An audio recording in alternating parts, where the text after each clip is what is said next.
பின் குறிப்பு. இது நான் செய்த முதல் கொலை முதல் கொலை முதல் கொலை. இப்படிக்கு சரிதா தாசன்.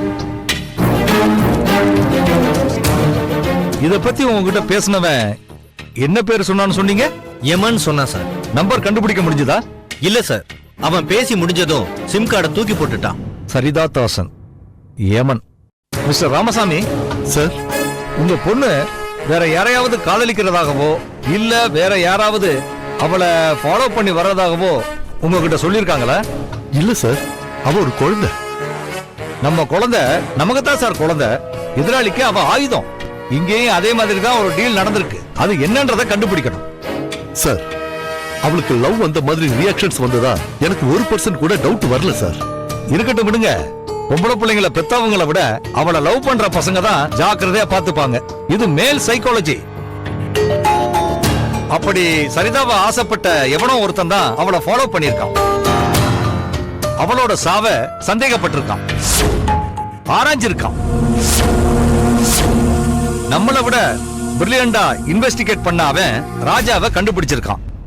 அவன் கொடுத்த அந்த ராயல் ட்ரீட்மெண்ட்ல இறந்து போன ராஜா இதுக்கு பின்னாடி இருக்கிற எல்லாரையுமே நமக்கு காட்டி கொடுத்திருக்கான். அவன் சில ஆட்களை சரிதா கேஸ்ல குற்றவாளியா சந்தேகப்படுறான். சோ போலீஸ பயன்படுத்திக்க நினைக்கிறான். சொல்ல முடியாது, ஒருவேளை சரிதா தற்கொலை பண்ணிக்கல, கொலைதான் செய்யப்பட்டான்னு நாம ப்ரூவ் பண்ணிட்டா அதுல சம்பந்தப்பட்டவங்களை அவன் துணிஞ்சு கொலை செஞ்சாலும் செஞ்சிடுவான். நீங்க என்ன சொல்றீங்க சங்கர்? இருக்கலாம் சார். டாக்டர் ஜாதவ் சார், இந்த சரிதா கேஸ நீங்க எல்லாரும் மறுபடியும் ஒரு தடவை டிஸ்கஸ் பண்ணுங்க. கண்டிப்பா சார்.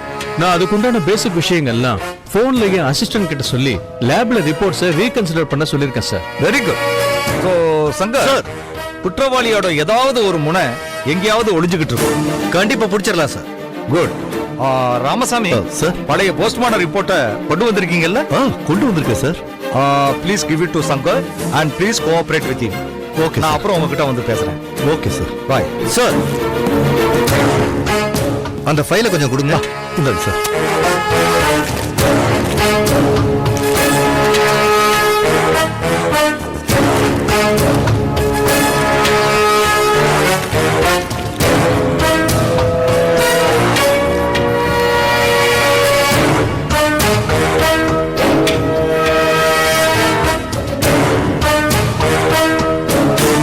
டாக்டர் சார், இதுல எனக்கு சில டவுட்ஸ் இருக்கு.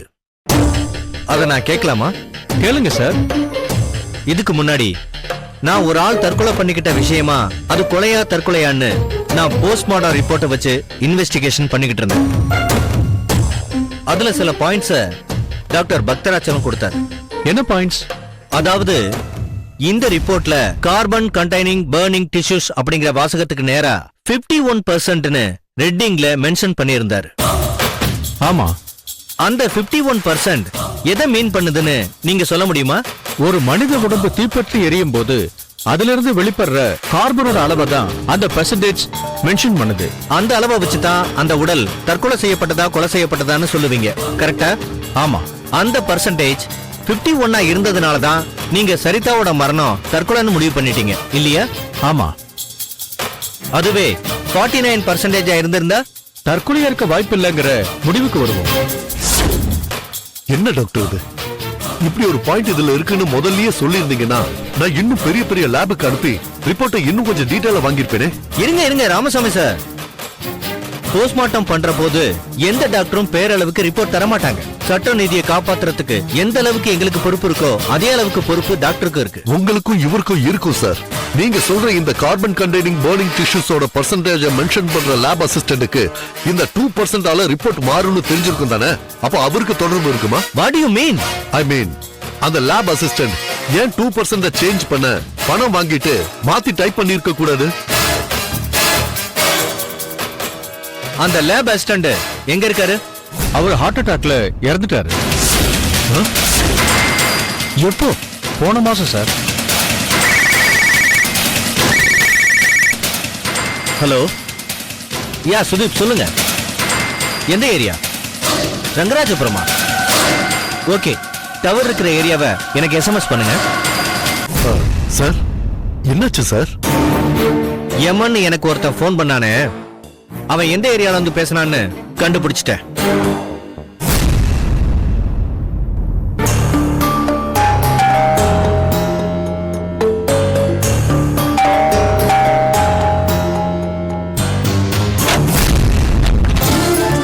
S. I'm Saritha Rajagopal. Doctor Damayanthi பார்க்கணும். Oh please come. வாங்க உட்காருங்க. தேங்க்யூ. உட்காருங்க ப்ளீஸ். இப்பதான் அக்கா ஃபோன் பண்ணாங்க. டிராஃபிக்ல கொஞ்சம் ஹெல்ட் அப் ஆயிட்டாங்க. ஒரு 5 மினிட்ஸ்ல வந்துருவாங்க. ஓகே. என்ன சாப்பிடுறீங்க? Tea, coffee? No thanks. Okay.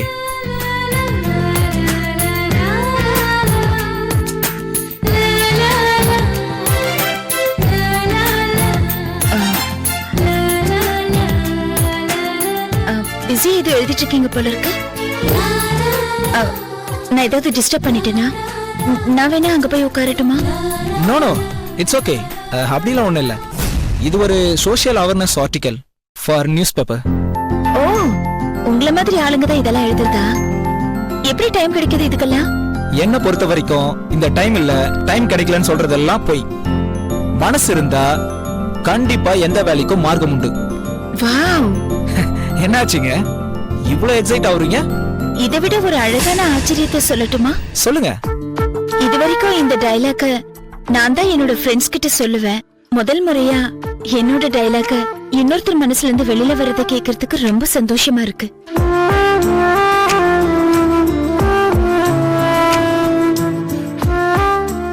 என்னாச்சு திடீர்னு அப்படி பாக்குறீங்க? ஒண்ணும் இல்லைங்க, நம்ம முதல் சந்திப்பே ரொம்ப நல்லா இருக்கு. உங்களுக்கு ஒரு கசப்பான உண்மையை சொல்லட்டுமா? சொல்லுங்களேன் கேப்போம். நல்ல முறையில முதல் சந்திப்பு அமைஞ்சவங்க யாருமே கடைசி வரைக்கும் நல்லா இருந்ததா ப்ரூஃப் இல்லன்னு ஒரு சர்வே சொல்லுது.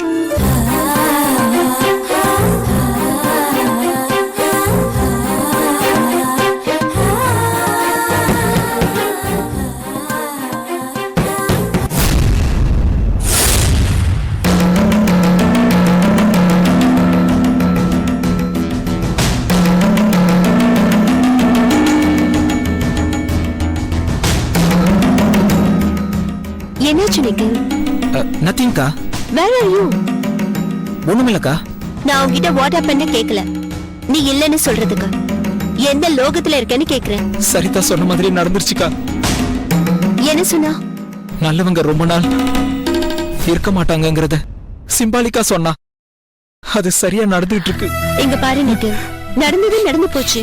இனிமே வாட் நெக்ஸ்ட்ங்கறத பத்தி யோசிக்கணும். இப்படி கலங்கி போய் உட்கார்ந்திருந்தா எப்படி? கிளம்பு.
you enjoyed this video, kindly like, share, comment, and for further our interesting videos, subscribe our channel below.